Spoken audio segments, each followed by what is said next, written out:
नमस्कार दोस्तों, कॉन्सेप्ट में आपका स्वागत है। मेरा नाम धर्मेंद्र राजभर है। कॉन्सेप्ट के ऑप्शन सी के सेशन में आपका स्वागत है, जहां पर हम सीखते हैं ऑप्शन के कुछ कंसेप्ट, जहां पर हम सीखते हैं ऑप्शन के कुछ स्ट्रैटेजीज। ऑलराइट, सो पिछले कुछ दिनों से मैंने एक कंसेप्ट आपके सामने मैं लेकर आया था, जिसका नाम है डिमांड एंड सप्लाई कंसेप्ट।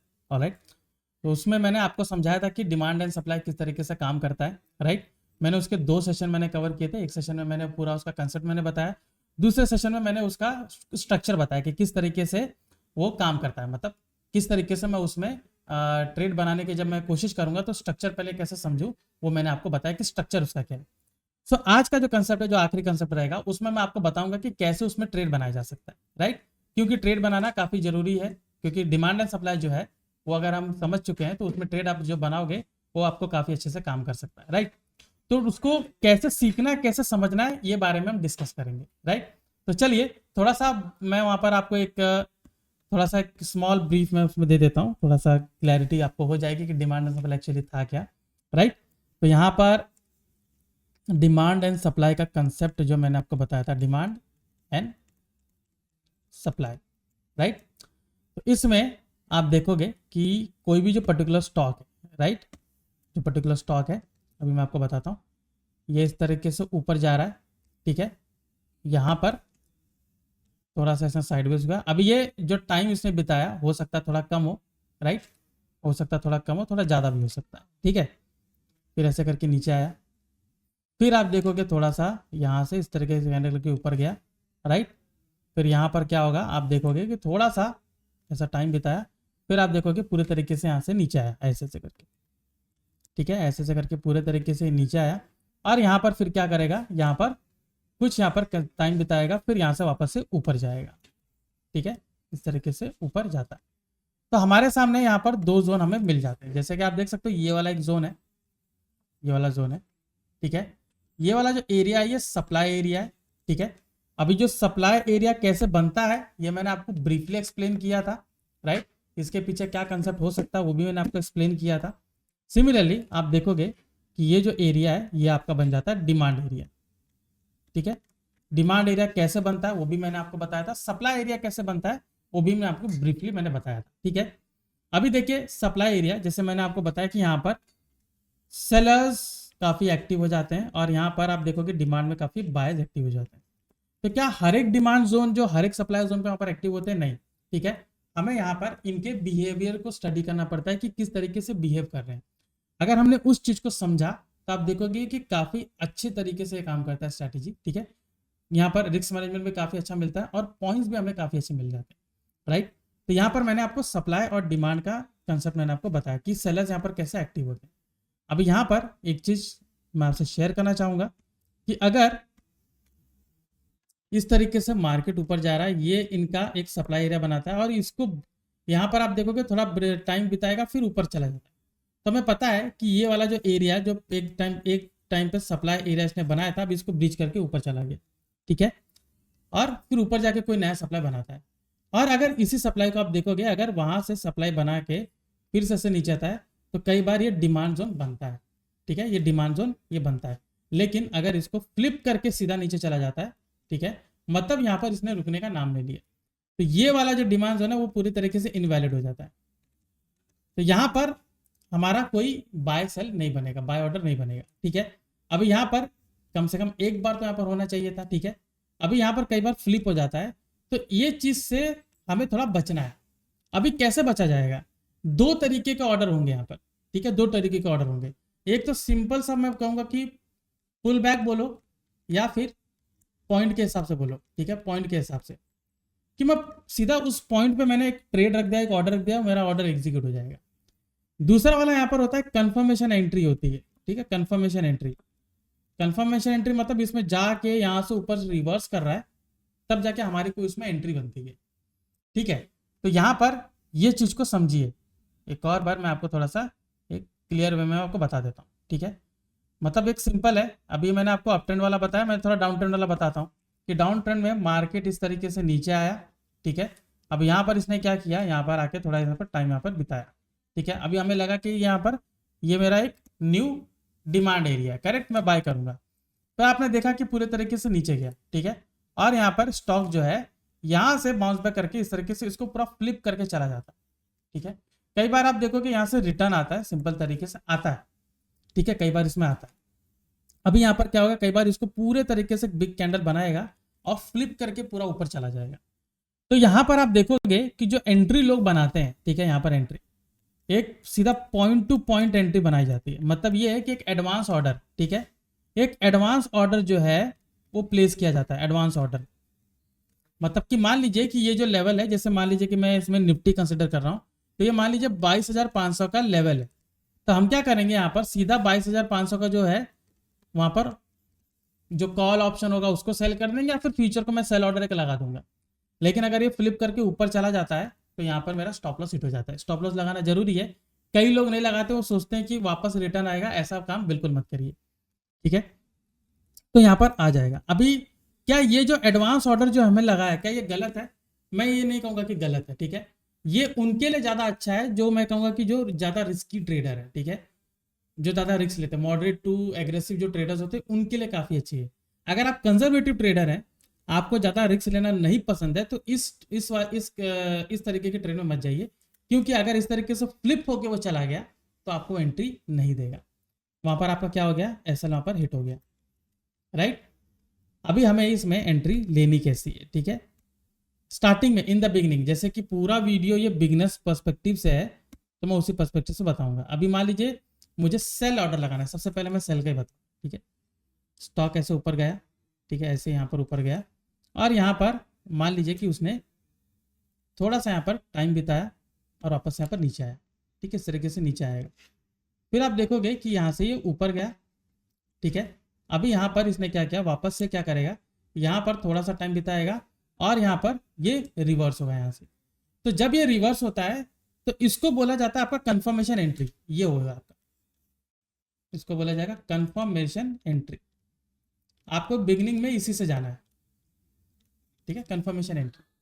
अभी इसमें एंट्री जो आप बनाओगे, ठीक है, सिंपल सी बात है, यहाँ पर आप क्या करेंगे, सेल ऑर्डर लगाएंगे, ठीक है, या फिर यहाँ पर कोई भी ऑर्डर आप लगा सकते हैं, सेल ऑर्डर लगाइए या फिर पुट को बाय करिए, ठीक है, पुट बाय करिए, ठीक है, दोनों कर सकते। और यहाँ पर आपका एसएल होगा, ठीक है। और जो टारगेट होगा, टारगेट इंपॉर्टेंट है, ये जहाँ से ये आया था ये आपका टारगेट होगा, ठीक है। एक अच्छा टारगेट ये हो सकता है। टारगेट दो तरीका है, एक तो रिस्क रिवॉर्ड से जाइए, ठीक है, रिस्क रिवॉर्ड से आप टारगेट इसमें लीजिए। दूसरा, आप इस डिमांड एंड सप्लाई के हिसाब से यहाँ पर रिस्क रिवॉर्ड ले सकते हैं। मतलब कि आप एक टारगेट ये भी ले सकते हो, एक टारगेट ये भी ले सकते हो, ठीक है। ये टारगेट फ्लिप होने का चांसेस ज़्यादा है, तो ये टारगेट आपके लिए बेटर पड़ेगा। तो यहाँ तक आते आते आप देखोगे रिस्क रिवॉर्ड है यहाँ पर आपको 1:2, 1:3, समटाइम्स 1:4 भी देता है, 1:5 भी देता है, ठीक है। वो डिपेंड करता है कि ये आपका डिमांड एंड सप्लाई किधर है। कई बार बहुत दूर होता है, ठीक है। तो मार्केट अगर ट्रेंड में है, ठीक है, मार्केट अगर ट्रेंड में या बहुत बहुत ज़्यादा वोलेटिलिटी है, तो अक्सर आपको रिस्क रिवॉर्ड काफ़ी उसमें अच्छे मिलने के चांसेस होते हैं, ठीक है। तो ये इसका कंसेप्ट था एंट्री लेने का, जो मैंने आपको सेलिंग का बताया। सिमिलरली यहाँ पर मैं आपको बाइंग का बताता हूँ, ठीक है। तो अगर आप कोई पर्टिकुलर स्टॉक में आप देख रहे हो, इस तरीके से पूरा नीचे यहाँ पर आ रहा है, ठीक है, पूरा यहाँ पर नीचे आया। अभी इसमें आप देखोगे यहाँ पर एक एरिया में सपोर्ट इसने बनाया और यहाँ से थोड़ा इसने बाउंस बैक किया, यहाँ से पूरे तरीके से बाउंस बैक करके ऊपर गया, ठीक है। अभी वोलेटिलिटी हो सकती है, कई बार ऐसे हो, कई बार आप देखोगे यहाँ से वापस से रिटर्न आएगा, ठीक है, वापस से रिटर्न आएगा, ठीक है, यहाँ पर आया और अगेन आप देखोगे यहाँ पर इसने थोड़ा सा टाइम बिताया, ठीक है, हो सकता है पहले बताया, ठीक है। और आप देखोगे अगेन यहाँ पर रेड वाला, ग्रीन वाला इस तरीके से बनेगा। तो यहाँ पर आपकी एंट्री कहाँ पर बनी, आपकी एंट्री यहाँ पर बनी, ठीक है। ये आपका बाय ऑर्डर होगा, ये आपका एसएल होगा, ठीक है, क्लियर वे में ये आपका एसएल होगा, ठीक है। और उसी के मुताबिक आप यहाँ पर ट्रेड बनाएंगे, ठीक है, ये आपका एसएल होगा। और टारगेट अगेन ये वाला एरिया यहाँ पर टारगेट हो सकता है, ठीक है, या फिर रिस्क रिवॉर्ड के हिसाब से जाइए। दोनों आप देख लीजिए, रिस्क रिवॉर्ड पहले आप प्रीफर करिए, बिकॉज बिगिनर है, इस स्ट्रैटेजी को पहली बार यूज करें तो रिस्क रिवॉर्ड के हिसाब से जाइए, सीधा वो डिमांड एंड सप्लाई के हिसाब से टारगेट मत लीजिए, ठीक है। क्योंकि वहां पर आप देखोगे टाइम लगेगा, ठीक है, आपका पेशेंस लगेगा, ठीक है, पेशेंस जो है पेशेंस आपका चाहिए, ऑलराइट। तो पेशेंस अगर वहाँ पर नहीं है, टाइम नहीं है, तो फिर दिक्कत है। ठीक है, वो चीज़ हमें देखना जरूरी है। कई लोग टाइम डीके के हिसाब से लॉस होना शुरू हो जाएगा तो उसके लिए भी फिर बोलना शुरू करते हैं, राइट। तो इसलिए यहाँ पर ऑप्शन स्ट्रैटेजी बना के जाइए, वो ज़्यादा आपके लिए प्रेफर करेंगे। अभी यहाँ पर चलते हैं कि मुझे कौन से टाइम फ्रेम में ट्रेड लेना चाहिए, राइट। टाइम फ्रेम देखते हैं। टाइम फ्रेम यहाँ पर मैं बना देता हूँ। टाइम फ्रेम इंट्राडे में कई लोग आप देखोगे 5 मिनट लेते हैं, ठीक है, 5 मिनट्स लेते हैं। यहाँ पर 15 मिनट का टाइम फ्रेम भी आपको मिलेगा। यहाँ पर पोजिशनल जो आप स्विंग ट्रेडिंग जो कर रहे हैं उसमें 15 मिनट का टाइम फ्रेम लीजिए। और जो पोजिशनल आप कर रहे हो पोजिशनल, तो पोजिशनल में 1 डे का टाइम फ्रेम मुझे चाहिए। ठीक है, बहुत सिंपल है। आपने टाइम फ्रेम इंट्राडे आप ले रहे हो तो आप देखो 5 मिनट, 15 मिनट में भी जा सकते हो, काफ़ी अच्छा आपको मिलता है, लेकिन 5 मिनट में भी आप उसमें अच्छे तरीके से देख सकते हो। और अगर पोजीशनल आप करने जा रहे हो, जैसे 1 पोजीशनल करने जा रहे हो तो 1 डे के हिसाब से आप उसमें जाइए, राइट। तो ये था रूल्स जो मैंने आपको बताया। ठीक है, मैंने ट्रेडिंग रूल्स बताया और फिर मैंने आपको टाइम फ्रेम बताया। चलिए कुछ एग्जाम्पल मैं आपको दिखाता हूँ, राइट। तो हम चलते हैं, यहाँ पर देखिए डिमांड एंड सप्लाई का मैंने यहाँ पर बनाया हुआ, ठीक है। तो यहाँ पर कुछ ट्रेड्स हम देखते हैं। तो पहला वाला यहाँ पर देखिए, ठीक है, निफ्टी बैंक का यहाँ पर आप देख सकते हो, काफ़ी पहले का यहाँ पर देख सकते हो। अब यहाँ पर देखिए ये डिमांड यहाँ पर बना हुआ है, ठीक है। मैंने देखिए इस जोन को यहाँ पर मार्क किया, राइट। अभी देखिए जैसे मैंने आपको बताया था कि इस तरीके से यहाँ पर आया, ऊपर गया, ठीक है, ये डिमांड यहाँ पर बना हुआ है, ठीक है। आप देखिए ये 5 मिनट का टाइम फ्रेम है। 5 मिनट में मैंने यहाँ पर एंट्री ली, यहाँ पर मैंने स्टॉप लॉस रखा, देख सकते हो मूवमेंट यहाँ पर दिया है, ठीक है। जैसे मैंने कहा कि पहला टारगेट मेरा यहाँ हो सकता है, ठीक है, वो भी आप देखो। फिर दूसरी बार यहाँ पर एंट्री आया, देखिए मैंने यहाँ पर कंफर्मेशन एंट्री वापस से ली। मैंने सिर्फ पिन पॉइंट से नहीं लिया। पिन पॉइंट में देखिए अगर मैं यहाँ पर लेता हूँ तो मुझे यहाँ पर सक्सेस है, लेकिन क्या यहाँ पर है? नहीं है, right. Exactly point two point अगर आप लोगे तो थोड़ा दिक्कत है। In the beginning point two point मत जाइए, कंफर्मेशन लीजिए। देखिए कंफर्मेशन यहाँ पर मिली है। अभी देखिए पूरा रिवर्स होकर पूरा नीचे आया अगेन, फिर से देख सकते हो यहाँ पर एंट्री मुझे मिली है। तो यहाँ पर आप देख सकते हो 3 एंट्री मिली है। एक में मुझे अच्छा प्रॉफिट नहीं मिला, लेकिन 2 में मुझे काफी अच्छा मिला है। देख सकते हो राइट फ्रॉम 439 टू 625, तो अप्रोक्स में 200 पॉइंट के आसपास का मूव यहाँ पर दिया हुआ, ठीक है।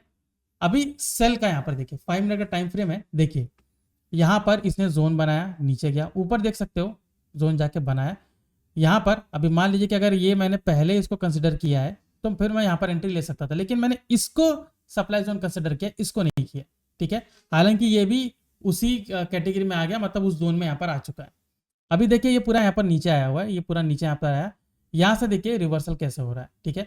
अब यहाँ पर मैं ट्रेड लेता हूँ, ये देख सकते हो एंट्री मेरी बनी हुई है। अब ये इसने तो जो है 1:3, 1:4, 1:5 भी यहाँ पर दे दिया है।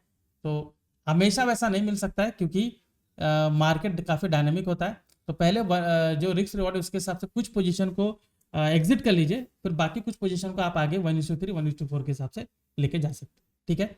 देख सकते हो कि ये एक एरिया बना था जहाँ पर ये बना हुआ है। अभी टाइम फ्रेम मैंने चेंज किया, 15 मिनट का मैंने ट्रेड यहाँ पर लगाया हुआ है। अभी आप देखिए ये पूरा यहाँ से पूरा नीचे तक आया, अगेन देख सकते हो नीचे गया, ऊपर गया। अभी आप देख सकते हो कि यहाँ पर मेरी एंट्री बनी है, इसके हिसाब से यहाँ पर रेशियो काफी अच्छा मिला हो।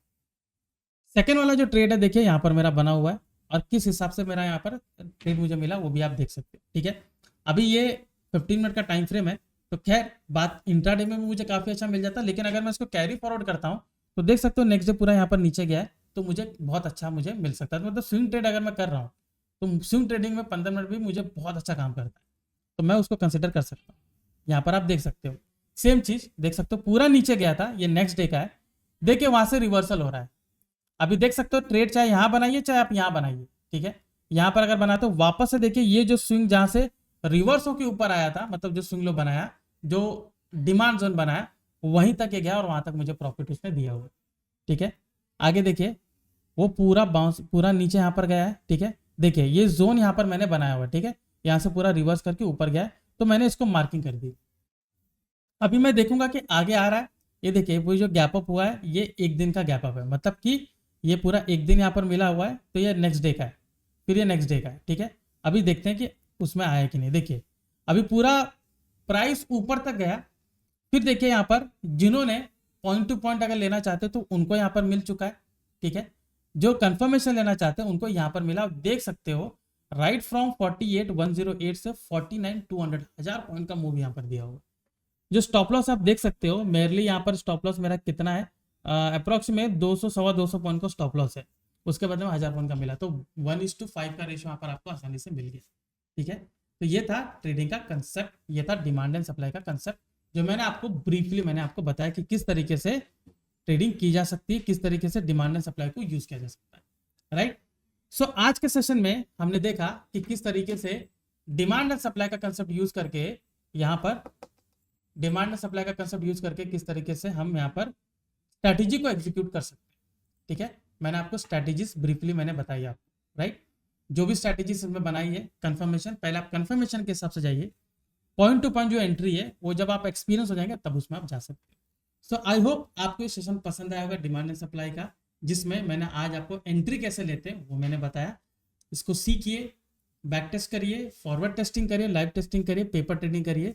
जब आपका कॉन्फिडेंस डेवलप हो जाएगा तब जाके आप इसमें ट्रेड बना सकते हैं। ऑलराइट, सो आज के सेशन में इतना ही था। ऑलराइट, सो जुड़े रहिए कॉन्सेप्ट के साथ, मैं ऐसे कुछ कॉन्सेप्ट आपके सामने लाता रहूंगा। तब तक के लिए मैं धर्मेंद्र राजभर, आपका धन्यवाद।